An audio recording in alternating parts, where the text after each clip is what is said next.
আসসালামু আলাইকুম। এখন শুনবেন সংবাদ শিরোনাম। বিডিআর হত্যাকাণ্ডে বিস্ফোরক মামলায় আসামি হচ্ছেন শেখ হাসিনা সহ বেশ কয়েকজন। খতিয়ে দেখা হবে সাবেক আইজিপি মামুনকে। গুরুত্বপূর্ণ দুই বিষয়ে সিদ্ধান্ত নিতে সচিবালয়ে প্রধানমন্ত্রী তারেক রহমানের সভাপতিত্বে বৈঠক।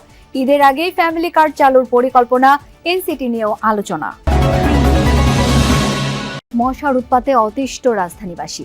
এখনই পদক্ষেপ না নিলে মার্চে নিয়ন্ত্রণের বাইরে যাবে পরিস্থিতি। নতুন উদ্যমে শুরু হয়েছে কাজ, বলছে কর্তৃপক্ষ। 9 এপ্রিল শেরপুর 3 ও বগুড়া 6 আসনে উপনির্বাচন।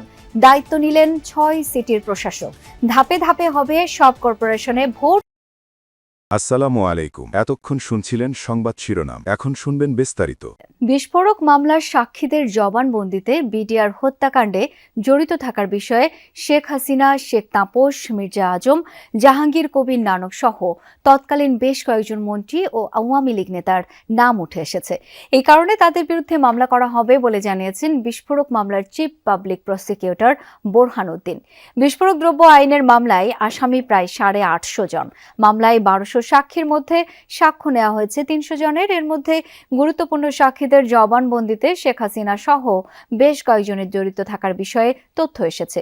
বিডিআর হত্যাকাণ্ডের বিস্ফোরক মামলাটি এখনও নিষ্পত্তি হয়নি, রয়েছে সাক্ষ্য গ্রহণ পর্যায়ে। 5 আগস্টের পর কয়েকশো আসামি জামিন পেয়েছেন। মানবতা বিরোধী অপরাধের মামলায় চৌধুরী আব্দুল্লাহ আল মামুনকে রাজসাক্ষী করতে আন্তর্জাতিক অপরাধ ট্রাইব্যুনালের প্রসিকিউশন টিমের ঘুষ লেনদেনের অভিযোগ খতিয়ে দেখা হবে, এমনটা জানিয়েছেন চিফ প্রসিকিউটর আমিনুল ইসলাম। তিনি বলেন, ট্রাইব্যুনালের প্রসিকিউটরদের কেউ অনিয়মে জড়িত থাকলে কঠোর ব্যবস্থা নেওয়া হবে। মঙ্গলবার ট্রাইব্যুনালের নিজ দপ্তরে এক ব্রিফিংয়ে আমিনুল ইসলাম বলেন, জুলাই হত্যাকাণ্ডের মামলাগুলোর তদন্ত সঠিক হয়েছে কিনা যাচাই বাছাই করা হবে। যদি তদন্তে ভুল বা গাফিলতি থাকে সেই অনুযায়ী আইনি সুযোগ থাকলে তারও ব্যবস্থা নেওয়া হবে। এদিন সকালে জুলাই আন্দোলনের মামলা সহ ট্রাইব্যুনালের সার্বিক পরিস্থিতি নিয়ে প্রসিকিউশন টিমের সাথে বৈঠক করে গুরুত্বপূর্ণ দিক নির্দেশনা দেন নবনিযুক্ত চিফ প্রসিকিউটর আমিনুল ইসলাম। আমি এখানে নতুন দায়িত্ব নিয়েছি। আমি এই ট্রাইব্যুনালের সমস্ত কার্যক্রম আমাকে বুঝতে হবে, সমস্ত মামলার বিষয়বস্তু আমাকে বুঝতে হবে, জানতে হবে। আপনারা যেসব অভিযোগ নিয়ে আসতেছেন সেটাও আমাকে তদন্ত করে দেখতে হবে। প্রধানমন্ত্রী তারেক রহমানের সভাপতিত্বে ফ্যামিলি কার্ড বিষয়ক সভা অনুষ্ঠিত হয়েছে সচিবালয়ের মন্ত্রী পরিষদ বিভাগে। দুপুরে অনুষ্ঠিত সভায় যোগ দেন অর্থমন্ত্রী, সমাজ কল্যাণ মন্ত্রী সহ বিভিন্ন মন্ত্রণালয়ের মন্ত্রী, প্রতিমন্ত্রী ও মন্ত্রী পরিষদ সচিবের সমন্বয়ে গঠিত 15 সদস্যের ফ্যামিলি কার্ড সংক্রান্ত কমিটি। সভায় ঈদের আগেই পরীক্ষামূলকভাবে ফ্যামিলি কার্ড উদ্বোধনের বিষয়ে নির্দেশনা দেন প্রধানমন্ত্রী তারেক রহমান। এর আগে নিউমোরিং কন্টেইনার টার্মিনালের বিষয়ে আরেকটি সভা অনুষ্ঠিত হয় সচিবালয়ের মন্ত্রী পরিষদ বিভাগে। সকাল 10:30টায় প্রধানমন্ত্রী তারেক রহমানের সভাপতিত্বে বৈঠকে অংশ নেন অর্থমন্ত্রী আমির খসরু মাহমুদ চৌধুরী, নৌমন্ত্রী শেখ রবিউল আলম, আইন ও সংসদ বিষয়ক মন্ত্রী আসাদুজ্জামান আসাদ সহ সংশ্লিষ্টরা। এছাড়া মশা নিধন, বনায়ন ও পরিষ্কার পরিচ্ছন্নতাকে অগ্রাধিকার দিয়ে 6 নবনিযুক্ত সিটি প্রশাসকদের 6 মাসের কর্মসূচি দিয়েছেন প্রধানমন্ত্রী তারেক রহমান। সচিবালয়ে প্রধানমন্ত্রীর সাথে সাক্ষাৎ করেন ঢাকার 2 সিটি, গাজীপুর, নারায়ণগঞ্জ, খুলনা, সিলেটের নবনিযুক্ত প্রশাসকরা। এ সময় ক্লিন ও গ্রিন সিটি করতে প্রধানমন্ত্রী বেশ কিছু পরামর্শ দেন নবনিযুক্ত সিটি প্রশাসকদের। মশার বাড়বাড়ন্ত এখন পৌঁছে গেছে ধৈর্যের শেষ সীমায়। গবেষণায় উঠে এসেছে, গত 1 মাসে মশা বেড়েছে 40%। তাই আগামী 1 মাসের মধ্যে এই পরিস্থিতি নিয়ন্ত্রণ করা না গেলে পরিণতি হবে ভয়াবহ। তবে সিটি কর্পোরেশনের দাবি, নতুন উদ্যমে শুরু হয়েছে কাজ, আগামী 10 থেকে 15 দিনের মধ্যেই মিলবে সুফল। রাজধানীর আগারগাঁও এলাকা বিকেল হলেই মশার উৎপাতে স্থির হয়ে বসা দায়। কয়েলের ধোঁয়াকেও তোয়াক্কা করে না মশার এই বিশাল মিছিল। দিনের বেলা ঘরে বসতে পারি না, কথা কইলে মুখে ঢুকে যায়, নাকে ঢুকে যায়। অনেক মশা, মশার জন্য থাকা যায় না। আমাকে মশা একটু টয়লেটে যাবি, হেও মশা। ড্রেনগুলো একটু ঠিক মতন পরিষ্কার না। এই এলাকার পাশের খালেই যেন চলছে কিউলেক্স মশার চাষ।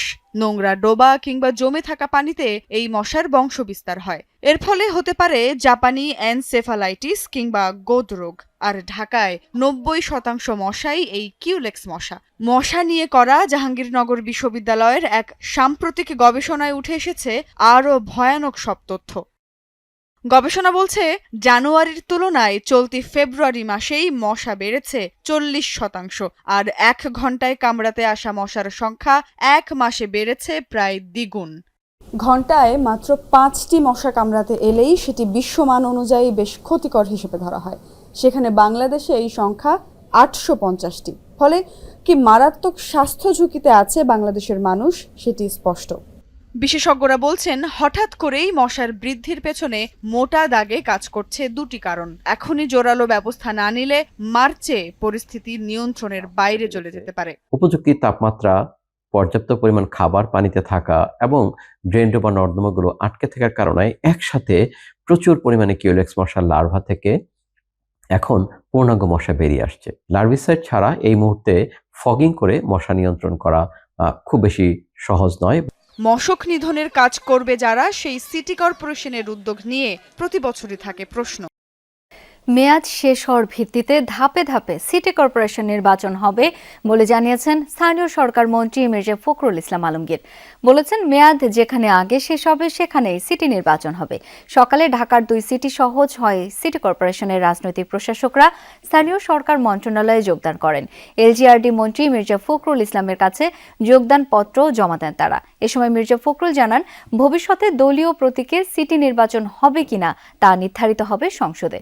নতুন 6 প্রশাসকরা বলেন, মশা, যানজট, রাস্তাঘাট মেরামত সহ দুর্নীতি রোধে কাজ করবেন তারা। বলেন, দীর্ঘদিন অকার্যকর থাকা সিটি কর্পোরেশনের করণীয় নির্ধারণ করে জনগণের সেবা নিশ্চিত করা হবে। এলজিআরডি প্রতিমন্ত্রী মীর শাহে আলম বলেন, সরকারি কর্মকর্তাদের চেয়ে রাজনৈতিক নেতারা ভালোভাবে কাজ করতে পারবেন, এজন্য তাদের নিয়োগ দেওয়া হয়েছে। এর আগে এলজিআরডি মন্ত্রী মির্জা ফখরুল ইসলাম জানান, পৌরসভায় রাজনৈতিক প্রশাসক নিয়োগের কোনো পরিকল্পনা এখনো সরকারের নেই। যেহেতু আপনার সরকারি কর্মকর্তার দায়িত্ব ছিলেন, আমরা মনে করছি যে আপনার এখানে রাজনৈতিক ব্যক্তিরা থাকলে জনগণের সেবা তারা বেশি পাবে এবং ভালোভাবে পাবে, এটা আমাদের বিশ্বাস আর কি। এতে জনগণের সঙ্গে গ্যাপটা অনেকটা কমবে। লোকাল গভর্নমেন্টটা যদি ইনঅ্যাক্টিভ থাকে তাহলে সেন্ট্রাল গভর্নমেন্ট ঠিক মতো রান করতে পারে না, আর জনগণের সাথে সরকারের একটা দূরত্ব সৃষ্টি হয়। মূলত নগরবাসীকে স্বস্তিদায়ক সার্ভিস দেওয়াই হচ্ছে নগর প্রধানের দায়িত্ব। আমাদের মাননীয় প্রধানমন্ত্রী সেই বিবেচনা নিয়েই আমাদের দায়িত্ব দিয়েছেন। আমরা আমাদের দায়িত্ব সততা এবং নিষ্ঠার সাথে পালন করব। শেরপুর 3 ও বগুড়া 6 আসনে উপনির্বাচন অনুষ্ঠিত হবে 9 এপ্রিল। তফসিল ঘোষণা হবে আজই, এ তথ্য জানিয়েছে নির্বাচন কমিশন। 12 ফেব্রুয়ারি অনুষ্ঠিত হওয়া ত্রয়োদশ জাতীয় সংসদ নির্বাচনে বগুড়া 6 ও ঢাকা 17 আসনে নির্বাচিত হন তারেক রহমান।